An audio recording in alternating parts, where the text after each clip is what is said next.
Hello विद्यार्थियों, ये आपका हिंदी इलेक्टिव जो क्लास 12 है उसका हिंदी इलेक्टिव मतलब हिंदी ऐच्छिक का कंप्लीट मॉडल सेट है। इसमें मॉडल सेट 1 से लेके 5 तक कराया जाएगा और ये प्रोजेक्ट उड़ान है जिसको प्रोजेक्ट परख बोलते हैं। इसको अगर आप देख लीजिएगा तो 30 में 30 आएगा ही ऑब्जेक्टिव में, और सब्जेक्टिव में भी आपका 50 में 50 मतलब 80 में 80 नंबर ला सकते हैं। तो ये मोस्ट इम्पॉर्टेंट वीडियो है हिंदी के लिए। अगर आप अभी तक हिंदी कुछ नहीं पढ़े हैं तो एग्ज़ाम के पहले जल्दी इसको 2 बार 3 बार देख लीजिए और अपने तैयारी को मजबूत कीजिए। चलिए शुरू करते हैं। Hindi class 12 Hindi elective Hindi class 12। चलिए अब शुरू करते हैं सेट 1 से। पहला सेट में क्या दिया गया है? गद्यांश दिया गया है। 30 नंबर का पहले ऑब्जेक्टिव पूछा जाएगा, फिर 50 नंबर का सब्जेक्टिव। अब सब करा देंगे 2 वीडियो में। चलिए शुरू करते हैं अब। अपठित गद्यांश मतलब जो आप पहली बार पढ़ रहे हैं। राजभाषा का अर्थ राजा या राज्य की भाषा है। वह भाषा जिसमें शासक या शासन का काम होता है। राष्ट्रभाषा वह है जिसका व्यवहार राष्ट्र के समान जन करते हैं। राजभाषा का क्षेत्र सीमित होता है। राष्ट्रभाषा राज्यभाषा क्या हुआ? जैसे झारखंड में जो भाषा बोला जाता है वो सब राज्यभाषा है, जबकि राष्ट्रभाषा पूरा देश में बोला जाता है, सारे देश की संपर्क भाषा है। राष्ट्रभाषा के साथ जनता का भावनात्मक लगाव होता है क्योंकि उसके साथ जनसाधारण की सांस्कृतिक परंपराएं भी जुड़ी रहती है। चलो अब क्वेश्चन नंबर 1 से शुरू करते हैं। राष्ट्रभाषा के प्रमुख लक्षणों में से कौन सा व्यवहार नहीं है? चलिए अब 1 नंबर क्वेश्चन से शुरू करते हैं। राष्ट्रभाषा का क्षेत्र सीमित नहीं होता है, तो कौन गलत है? यही गलत है। कौन नंबर? राष्ट्रभाषा का क्षेत्र क्या नहीं होता है? सीमित नहीं होता है। राजभाषा का होता है। राजभाषा का क्षेत्र क्या होता है? सीमित होता है। क्या होता है? सीमित होता है। अभी तुरंत पढ़े। राजभाषा वह है, राजभाषा क्या है? जिसमें शासक या शासन काम करता है। राजभाषा क्या है? देखो यहाँ लिखा है, राज्य या राज्य की भाषा है, इसमें शासन या शासन का काम होता है। कौन नंबर हो जाएगा? राष्ट्रभाषा क्या है? राष्ट्रभाषा क्या होता है? सारे देश की संपर्क भाषा। देखो यहाँ लिखा है। चलिए अब आगे चलते हैं।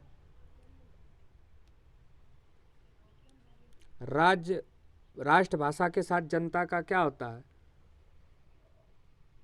ये लगाव होता है। चलिए अब आते हैं अपठित पद्यांश पे। हर किरण तेरी संदेश वाहिका, पवन गीत तेरे गाता, तेरे चरणों को छूने को लालायित हिमगिरी का माथा। तुझसे ही सूर्य प्रकाश है, आलोक सृष्टि में तेरा है, संपूर्ण सृष्टि का रोम रोम चिर ऋणी उपासक तेरा है। अगिनत आकाश गंगाएं, नन्हे बूंद आगे तेरे, तू आदि अंत से मुक्त, कल अस्तित्व तेरे आगे। चलो देखो अब सुनो। किरण किसकी संदेश वाहिका एवं पवन किसका गीत गाता है? ये किसके बारे में बात हो रहा है? हर किरण तेरा संदेश वाहक, पवन गीत तेरे छूने लगे हिमगिरी पाता प्रकाश आलोक में सृष्टि, मतलब ये भगवान के बारे में बात हो रहा है। तो क्या होगा? ईश्वर का। क्या होगा? ईश्वर का। हिमगिरी किसके चरणों को छूना चाहता है? ईश्वर का। हिमगिरी में कौन सा समास होता है? हिमगिरी मतलब क्या होता है? गिरी माने पहाड़, हिम मतलब बर्फ, बर्फ का पहाड़, मतलब स्पेशल चीज हो रहा है। ये बहुव्रीहि समास। हिमगिरी का अर्थ क्या होता है? हिमगिरी मतलब क्या होता है? हिमालय। इसलिए तो ये हुआ बहुव्रीहि समास, स्पेशल चीज है। संपूर्ण सृष्टि का रोम रोम रोम, रोम रोम कौन सा अलंकार है? अनुप्रास अलंकार। घ नंबर होगा बिल्कुल सही। चलिए अब आगे चलते हैं।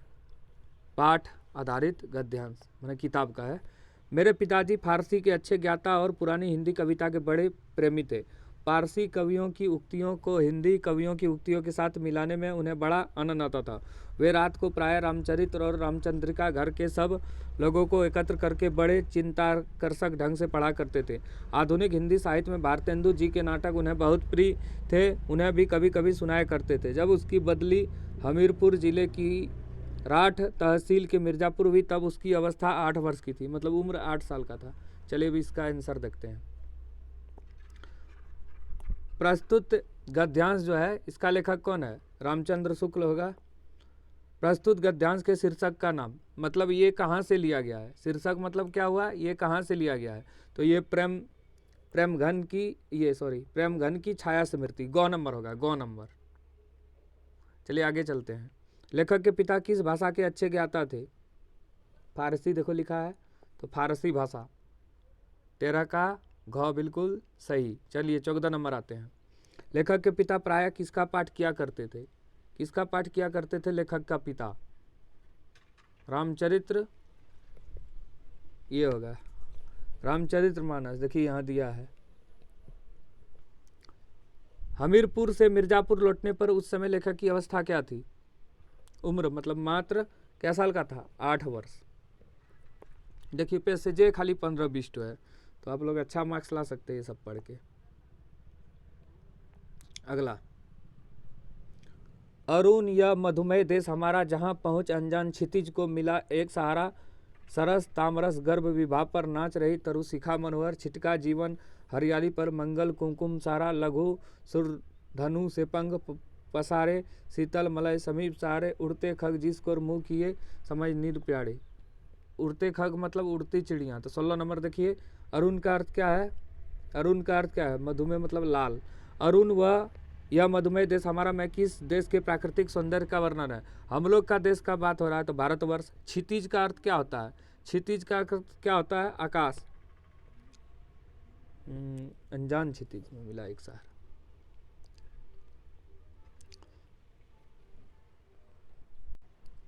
चलिए, अरुण यह मधुमेह देश हमारा किस नाटक से लिया गया है और किसने किससे कहा है? तो ये चंद्रगुप्त से लिया गया है और कार्नेलिया ने अपने पिता से कहा है। चंद्रगुप्त कार्नेलिया, ये गौ नंबर, कार्नेलिया सेलिकस की बेटी। चंद्रगुप्त नाटक के लेखक कौन है? चंद्रगुप्त जो नाटक है उसके लेखक कौन है? जयशंकर प्रसाद। चलिए, जयशंकर प्रसाद के नाटक प्रायः क्या होते हैं? जयशंकर प्रसाद के नाटक सामाजिक, ऐतिहासिक, धार्मिक या सांस्कृतिक। तो ये ऐतिहासिक होते हैं। सरोज स्मृति के रचनाकार कौन है? सरोज स्मृति के रचनाकार निराला जी है। सूरदास की झोपड़ी के लेखक कौन है? आप लोग सब जानते हैं, पहला पाठ है, प्रेमचंद्र लिखा है। सूरदास की झोपड़ी किस उपन्यास से लिया गया है? ये भी आप लोग जानते हैं, रंगभूमि से लिया गया है, एक उपन्यास है वहाँ से। अज्ञेय का वास्तविक नाम या पूरा नाम क्या था? सच्चिदानंद हीरानंद, सच्चिदानंद नहीं, ये होगा इसका, सच्चिदानंद हीरानंद वात्स्यायन। सच्चिदानंद हीरानंद वात्स्यायन। गौ नंबर 25 का गौ बिल्कुल सही होगा। रामचंद्र शुक्ला का जन्म कब हुआ था? 1884 ईस्वी में हुआ था। इनमें से कौन जनसंचार माध्यम नहीं है? प्रिंट है मतलब पेपर है, टीवी है, रेडियो है। दमा नहीं है, दमा तो बीमारी का नाम है।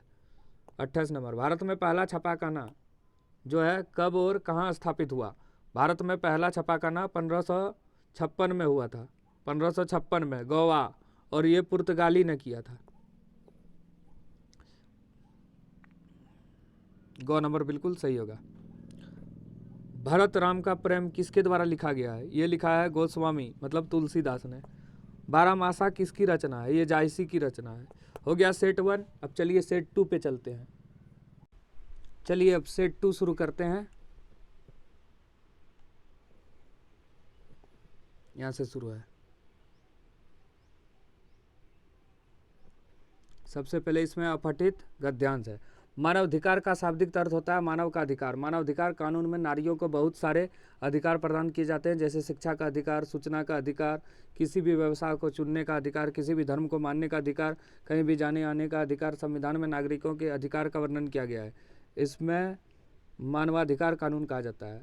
अब नागरिक अपना जीवन यापन सुव्यवस्थित ढंग से जी सकता है, उन्हें मालूम होता है कि भारतीय संविधान उन्हें मानवाधिकार दिया है। चलो क्वेश्चन पे आते हैं। मानवाधिकार का शाब्दिक अर्थ क्या है? मानवाधिकार का शाब्दिक अर्थ क्या है? अभी तुरंत पढ़े, मानव का अधिकार।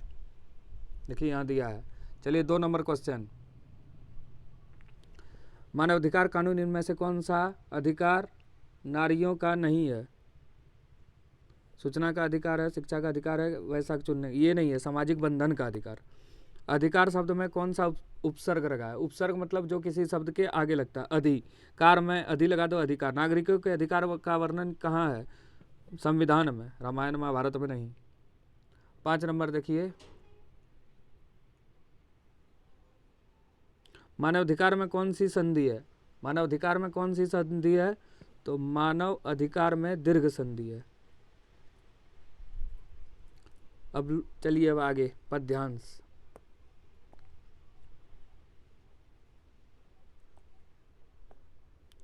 सुख दुख में मुस्कुराना, धीरज से रहना, वीरों को माता हूँ वीरों की बहाना। मैं वीर नारी हूँ साहस की बेटी, मातृभूमि रक्षा को वीर सजा देती। अंकुर अंतर की पीर राष्ट्र हेतु सहना, वीरों की माता हूँ वीरों की बहाना। चलो देखो शुरू करते हैं। सुख दुख में किसके साथ मुस्कुराना चाहिए? सुख दुख में किसके साथ मुस्कुराना चाहिए? वीर वीर है तो सुख दुख में मुस्कुराना, धीरज से बहाना, वीर से माता हूँ वीरों की बहाना। तो धीरज के साथ मुस्कुराओ। सुख दुख में कौन सा समास है? सुख दुख मतलब क्या होता है? सुख दुख मतलब होता है सुख और दुख, तो द्वंद्व समास। आकुर अंतर की पीड़ा किसके लिए सहनी चाहिए? राष्ट्र के लिए, मैंने अपने देश के लिए। उड़ान है यहाँ, उड़ो। पीर का अर्थ क्या है? पीर का अर्थ देखिए आप लोग ये उसमें पढ़े होंगे हिस्ट्री में, लेकिन वहाँ पीर का अर्थ गुरु होता है और यहाँ पीर का अर्थ होता है पीड़ा। प्रस्तुत पद्यांश में किसके माता एवं बहन का वर्णन किया गया है? वीरों के। चलिए अब आगे चलते हैं।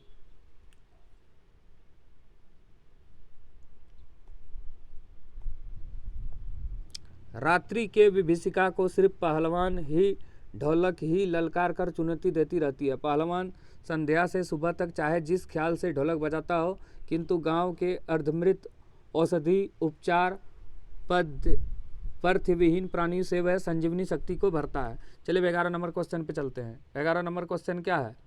प्रस्तुत पंक्ति किस पाठ से लिया गया है? पहलवान की ढोलक। रात्रि की विभीषिका को कौन चुनौती दे रहा है? पहलवान की ढोलक। सी नंबर होगा बिल्कुल सही। 14 नंबर चलते हैं। ढोलक की आवाज़ कैसी होती है? ढोलक की आवाज़ किसके भीतर संजीवनी शक्ति करती है? ये तो गांव के लोगों के बीच। टीवी किस प्रकार का जनसंचार माध्यम है? टीवी देखिए, रेडियो जो है श्रव्य है, खाली सुनते हैं, और पेपर सब दृश्य है, लेकिन टीवी जो है दोनों है, श्रव्य और दृश्य, सुनते भी हैं और देखते भी हैं। सी नंबर होगा। चलिए आगे चलते हैं। मैं जग जीवन का भार लिया फिरता हूँ, मैं भी जीवन में प्यार लिया फिरता हूँ, कर दिया किसी ने झंकृत जिनको छूकर, मैं सांसों के 2 तार लिया फिरता हूँ, मैं स्नेह सुधा का पान किया करता हूँ। चलो अब देखो, प्रस्तुत काव्यांश के कवि कौन है? प्रस्तुत काव्यांश के कवि है हरिवंश राय बच्चन। प्रस्तुत काव्यांश किस पाठ से लिया गया? अगर हरिवंश राय बच्चन है तो ये आत्म परिचय है। जग जीवन का भार लिए कौन फिरता है? जग जीवन का भार लिए कवि स्वयं फिरता है। कवि किसको 2 तार लिए फिरता है? तो ये सांस को, सांस के 2 तार। कवि किसका पान करने की बात कर रहा है? स्नेह सुरा का पान। देखो लिखा है। हरिवंश राय का जन्म किस सन में हुआ था? हरिवंश राय जो है उसका जन्म हुआ था 1907 में। चलिए आगे देखिए। पतंग कविता के कवि कौन है? आलोक धनवा। पुलों के पार में कौन सा अलंकार है? पुलों के पार, इसमें कौन सा अनुप्रास अलंकार है? कविता के बहाने किसकी कविता है? ये है कुंवर नारायण की। कविता के बहाने किस प्रकार की रचना है? ये क्या है? ये है आपका छंद मुक्त। कविता अपने पंख रूपी कल्पना से क्या भरता है? क्या भरता है? उड़ान भरेगा कि नहीं? काले मेघ पानी दे के लेखक कौन है? काले मेघ पानी दे, इसका लेखक है धर्मवीर भारती। चलिए अब आगे चलते हैं। अतीत में दबे पाँव के लेखक कौन है? अतीत में दबे पाँव, इसके लेखक कौन है? ओम धानवी। समाचार लेखन की शैली कौन सी है? समाचार लेखन हम लोग कैसे लिखते हैं? ये उल्टा पिरामिड शैली में लिखा जाता है, बहुत इंपॉर्टेंट है ये। प्रिंट मीडिया का इस समय सबसे सशक्त माध्यम कौन सा है? सबसे सशक्त माध्यम क्या है? Social media, Facebook, Instagram, WhatsApp, ये सब। फीचर में तथ्यों की प्रस्तुति का ढंग होना चाहिए, तो ये कैसा होना चाहिए? मनोरंजक होना चाहिए। चलिए अब आगे सेट 3 पे चलते। चलिए अब सेट 3 देखिए। फटाक। अनुशासन का अर्थ है अपनों को कुछ नियमों में बांध लेना और उन्हीं के अनुसार कार्य करना। अनुशासन के अभाव में मनुष्य में अराजकता और अशांति का साम्राज्य होता है। वन्य पशुओं में अनुशासन का कोई मतलब नहीं है, इसी कारण उसका जीवन आरक्षित, आतंकित एवं अव्यवस्थित रहता है। सभ्यता और संस्कृति के विकास के साथ जीवन में अनुशासन का महत्व भी बढ़ता गया है। आज के वैज्ञानिक युग में तो अनुशासन के बिना मनुष्य का कार्य नहीं हो सकता। चलो अब शुरू करते हैं क्वेश्चन नंबर। अनुशासन का अर्थ क्या होता है? अनुशासन का अर्थ है स्वयं पर स्वयं का शासन, इसी को बोलते हैं अनुशासन। किसके विकास के साथ अनुशासन का महत्व बढ़ता गया है? सभ्यता और संस्कृति के विकास। किसमें अनुशासन का महत्व नहीं है? तो जंगली, जो जंगल में जीव रहता है, मतलब वन्य जीवों से। उपयुक्त गद्यांश का उपयुक्त शीर्षक है। अनुशासन के बारे में हम लोग पढ़ रहे हैं, तो किसका होगा? किसमें अनुशासन का महत्व नहीं होता? वन्य जीवों में, सैनिक में, विद्यार्थी में, कर्मचारी में। तीन क्या होगा? वन्य जीवों में। वन्य जीवों में हो गया, अनुशासन का महत्व नहीं होता, वन्य जीवों में हो गया। उपयुक्त गद्यांश का उपयुक्त शीर्षक क्या है? शीर्षक क्या है? तो अनुशासन का महत्व हो गया। अगला देखिए, निर्भय स्वागत करो मृत्यु का, मृत्यु एक है विश्राम स्थल, जीव जहाँ से फिर चलता है धारण कर नवजीवन संबल। मृत्यु एक सरिता है जिसमें श्रम से कातर जीव नहाकर फिर नूतन धारक करता है कायारूपी वस्त्र बहाकर। सच्चा प्रेम वही है जिसकी तृप्ति आत्मबलि पर हो निर्भर, त्याग बिना निष्प्राण प्रेम है, करो प्रेम पर प्राण निछावर। चलो अब शुरू करते हैं। प्रस्तुत काव्यांश का उचित शीर्षक दे। ये जो कविता लिखा है इसका उचित शीर्षक क्या होगा? निर्भयता। कवि ने मृत्यु की तुलना किससे की गई है? निर्भय है। कवि ने मृत्यु की तुलना किससे की गई है? ये की है सरिता से। देखिए यहाँ पे लिखा था, मृत्यु एक सरिता है। सच्चे प्रेम की क्या विशेषता बताई गई है? सच्चा प्रेम क्या है?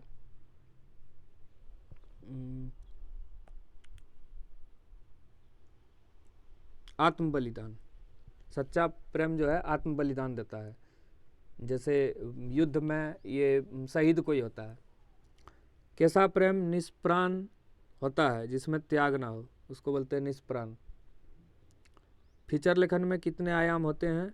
इसमें फीचर लेखन में 3 आयाम होते हैं। 3, 9 का बी बिल्कुल सही है। हिंदी का पहला समाचार पत्र किस वर्ष पारित हुआ था? हिंदी का पहला समाचार पत्र जो है 1826 में पारित हुआ था। प्रतिवेदन शब्द अंग्रेजी के किस शब्द का रूपांतरण है? प्रतिवेदन को इंग्लिश में हम लोग रिपोर्ट कहते हैं। मुद्रण का प्रारंभ किस देश में हुआ? आप लोग सब जानते हैं मुद्रण का सबसे पहला प्रारंभ चीन में हुआ था। निबंध की यात्रा का अंतिम पड़ाव है। ये सब आएगा 4-5 नंबर का, किसको क्या कहते हैं। क्या होगा? निष्कर्ष। इनमें से कौन संचार का एक प्रकार नहीं है? संपादक, संपादन, जनसंचार, समूह संचार। संपादन नहीं होगा, संचार का एक प्रकार। एक सफल संपादक में कौन से गुण होते हैं? सफल संपादक जो है, जर्नलिज्म जो है, उसमें कौन सा गुण होते हैं? तो ये होगा निपुणता, मेधा, अभिवृत्ति। उनमें से सभी होगा, डी नंबर। तुमने कभी देखा है खाली कटोरे में वसंत का उतरना? यह शहर इसी तरह खुलता है, इसी तरह भरता है और खाली होता है। यह शहर इसी तरह रोज रोज एक अनम सब ले जाता है। ये बनारस के बारे में बात कर रहा है। और वसंत ऋतु, फागुन के माह के बारे में बात हो रहा है। किन लोगों के खाली कटोरे में वसंत उतरता है? खाली कटोरे में वसंत उगता है भिखारियों के। प्रस्तुत पंक्ति में किस शहर का वर्णन है? अभी तुरंत बताए थे, बनारस। और वहीं पे मणिकर्णिका घाट है, वहीं पे जो है सब रोज आता है। रोज रोज में कौन सा अलंकार है? पुनरुक्ति प्रकाश अलंकार। प्रस्तुत कविता के रचिता कौन है? मतलब ये जो बनारस है इसको कौन लिखा है? केदारनाथ सिंह लिखा है। 20 नंबर। तोड़ो किस प्रकार का कविता है? उद्बोधन परक। धनानंद ने अपने पुकार से नायिका के क्या खोलने की बात कही है? कान। हरगोबिंद कौन है? हरगोबिंद कौन है? ये है संवदिया के लेखक। अराफात लेखक के लिए क्या बना रहा था? अराफात लेखक के लिए क्या बना रहा था? ये बना रहा था शहद की चाय। दूसरा देवदास कहानी की नायिका कौन है? दूसरा देवदास जो है उसकी कहानी की नायिका नाम है पारो। बड़ी बहुरिया का क्या खाकर अपना दिन काट रही थी? बड़ी बहुरिया क्या खाकर अपना दिन काट रही थी? बथुआ साग, जो कि आता है घास तास जैसा दिखता है, गेहूं के खेत में उगता है। घड़ी बनाने की कला क्या कहलाती है? घड़ी साजी। प्रधानाध्यापक के एकमात्र पुत्र की आयु कितना थी? ये 8 वर्ष थी। चलिए अब 3 क्वेश्चन है। मिर्जापुर में रहने वाले पुराने परपट्टी के अभिभावना कवि कौन है? मिर्जापुर में रहने वाले पुराने परपट्टी के प्रतिभावना कवि कौन थे? वामनाचार्य गिरी।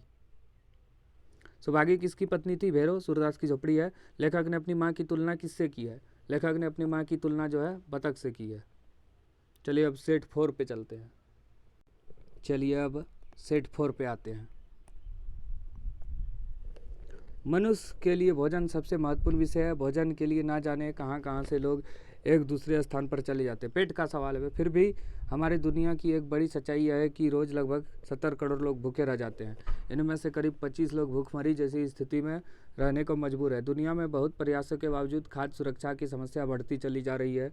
जलवायु परिवर्तन, अत्यधिक बारिश या कम बारिश के कारण भी सामान्यतः खाद्य उत्पादन पर गहरा प्रभाव पड़ा है। चलिए अब क्वेश्चन पे आते हैं। प्रस्तुत गद्यांश का वर्ण विषय हो सकता है, तो ये क्या है? खाद्य समस्या के बारे में बता रहा है,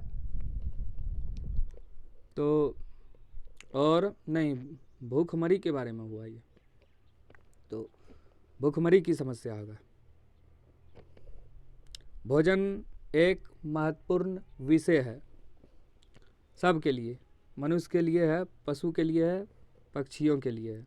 दुनिया में कितने लोग लगभग भूखे रहते हैं? देखिए यहाँ ऊपर में दिया है, लगभग 70 करोड़ लोग जो है दुनिया में भूखे रहते हैं। 70 करोड़ में से लगभग कितने लोग भूखमरी जैसी स्थिति में रहते हैं? 25 करोड़। 4 का ए नंबर हो जाएगा। सामान्यतः खाद्यान्न उत्पादन के कारण का समस्या का कारण हो सकता है अत्यधिक बारिश, जलवायु परिवर्तन, दोनों। 5 का गौ। अपठित पद्यांश पे आते हैं अब। मौसम आज पतंगों का है, नभ में रोज पतंगों का है, इंद्रधनुष के रंगों का है, मौसम नहीं उमंगों का है, निकल सब ले डोर पतंग का।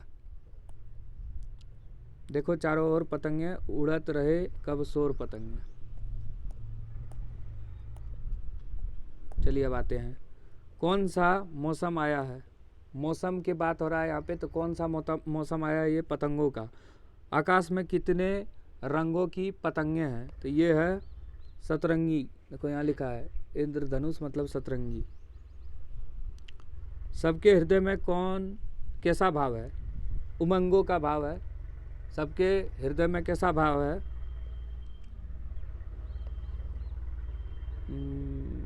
उमंग, प्रसन्नता, उत्सव मनाने का, जाति का, पतंग उड़ाने की चाह है। सबके हृदय में यही भाव है। पद्यांश का उचित शीर्षक क्या है? पतंग, पतंगों का मौसम, जाति, दोनों हो सकता है, लेकिन सबसे उपयुक्त शीर्षक जो है पतंगों का मौसम होगा। ख नंबर।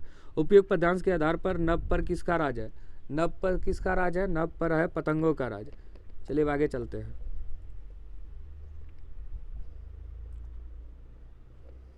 हर गोविंद का रोम रोम कलपतने लगा, देवर देवरानी भी कितने बेदर्द है। ठीक अगहनी धान के समय बाल बच्चों को लेकर शहर में आएंगे, बाद में 10-15 दिनों में कर्ज उधार की ढेरी लगाकर वापस जाते समय 2-2 मन के हिसाब से चावल चूड़ा ले जाएंगे। फिर आम के मौसम में आकर हाजिर कच्चा पक्का आम तोड़कर बोरियों में बंद करके चले जाएंगे। फिर उल्टकर कभी नहीं देखेंगे। डैश राक्षस है सब। प्रस्तुत गद्यांश के लेखक कौन है? ये कहाँ से लिया गया है?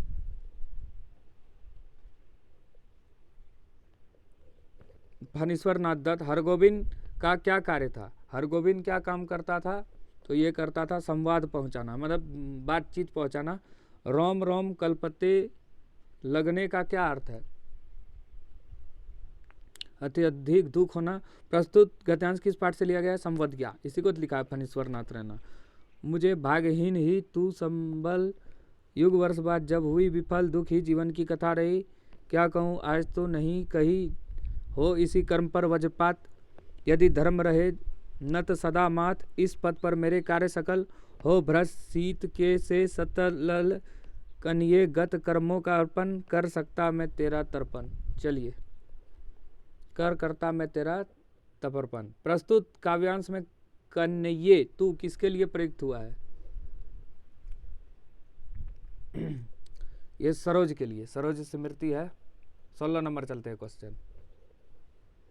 गत कर्मों का अर्पण कर में कर्म के तात्पर्य है पिता कर्म। संबल शब्द का अर्थ है, संबल शब्द का क्या अर्थ है? सहारा। संबल देना माने सहारा देना।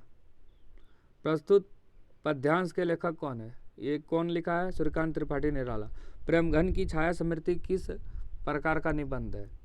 संस्मरणात्मक निबंध। चलो आगे चलते हैं। बारहमासा जायसी के किस महाकाव्य से लिया गया है? पद्मावत से। विद्यापति के नायक नायिका कौन थे? विद्यापति के नायक नायिका कौन थे? राधा कृष्ण। राधा का मन किसके साथ कौन ले गया? राधा का मन किसके साथ कौन ले गया? श्री कृष्ण। धनानंद के प्रेमिका का क्या नाम था? धनानंद के प्रेमिका का नाम क्या था? सुजान। सुजान। सुजान सागर किसकी रचना है? सुजान सागर किसकी रचना है? धनानंद के। कोइया का दूसरा नाम क्या है? कोइया का दूसरा नाम क्या है? कुमुद। उज्जैन जाते समय लेखक का कौन सा नदी मिला? सिप्रा। अखबार की आवाज़ किसे माना जाता है? अखबार की आवाज़ किसे माना जाता है? संपादक को। संपादकीय होगा। संपादकीय लेखन का दायित्व किसका होता है? सहायक संपादक, संयुक्त संपादक, दोनों का। गौ नंबर होगा। आलेख एक विधा है। आलेख एक विधा है, किसकी विधा है? ये गद्य लेखन का। पुस्तक समीक्षा करने वाले क्या कहलाता है? समीक्षक।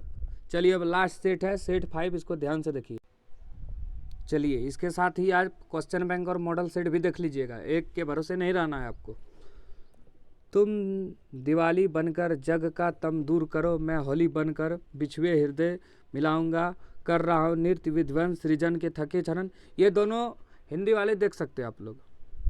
संस्कृति में इति हो रही, क्रुद्ध है दुर्वास, बिक रही द्रौपदी, नग्न खड़ी चौराहे पर, पढ़ा रहा किंतु साहित्य सितारों की भाषा, तुम गाकर दीपक राग जगा दो मुर्दे को, मैं जीवित को जीने का अर्थ बताऊंगा, तुम दीपावली बनकर जग का तम दूर करो, मैं होली बनकर बिछड़े हृदय मिलाऊंगा। बहुत ही अच्छी बात कही है इस कविता में। कवि दीपावली बनकर क्या दूर करने की बात है? संसार के अंधकार को दूर करने का। पौराणिक कथाओं के अनुसार सबसे क्रोधी मुनि किसे माना जाता है? दुर्वासा। चौराहे पर खड़ी कौन बिक रही है? द्रौपदी। नग्न अवस्था में वो बिक रही है। कवि होली बनकर किससे मिलाने की बात कर रही है? बिछड़े हृदय को। राष्ट्रीयता का भाषा और साहित्य के साथ बहुत ही घनिष्ठ संबंध है। ऐसा होना स्वाभाविक है क्योंकि राष्ट्रीयता और जातीयता के अंग में सबसे अधिक आवश्यक अंग एकता है, और वह एकता किसी विषय विशेष में नहीं। एकता जितना व्यापक होगा उतना ही राष्ट्रीयता स्थिर होगा और वह शक्तिशाली होगी। भावों की एकता सब प्रकार की एकताओं का मूल है। भाव की एकता तभी हो सकती है जब वह विभिन्न व्यक्ति जिसके द्वारा राष्ट्रीयता का निर्माण होता है अपने भाव को किसी दूसरे पर व्यक्त कर सके। इस महान कार्य के लिए एक भाषा की अत्यंत आवश्यकता है। चलिए अब शुरू करते हैं। राष्ट्रीयता का घनिष्ठ संबंध किसके साथ है? देखो वहाँ पे लिखा है भाषा और साहित्य। 5 का क। सब प्रकार की एकताओं का मूल क्या है? भावों की एकता। राष्ट्रीयता के लिए क्या अनिवार्य है? राष्ट्रीयता के लिए एकता अनिवार्य है। शक्तिशाली में प्रयुक्त परते। शक्तिशाली में कौन सा परते है? शाली। शक्ति में शाली लगा दो, शक्तिशाली। परते मतलब जो किसी शब्द के पीछे लगता है। उपसर्ग मतलब जो किसी शब्द के आगे लगता है। मीडिया जब तक जनता के साथ लेकर नहीं चलेगा तब तक जनता भी उसका साथ नहीं देगा। किसका कथन है? ये कथन कहाँ से लिया गया है? विल्बर्सरैम। संचार शब्द की उत्पत्ति किस धातु से हुई? मैंने किस चर से? किस धातु से हुई? चर से। बंगाल गजट कहाँ प्रकाशित हुआ? बंगाल गजट कहाँ प्रकाशित हुआ था? कोलकाता में, क्योंकि नाम है। भारत में टेलीविज़न की शुरुआत कब हुई थी? भारत में टेलीविज़न की शुरुआत 15 सितंबर 1959 को हुआ था। टीवी किस प्रकार का जनसंचार माध्यम है? टीवी किस प्रकार का जनसंचार माध्यम है?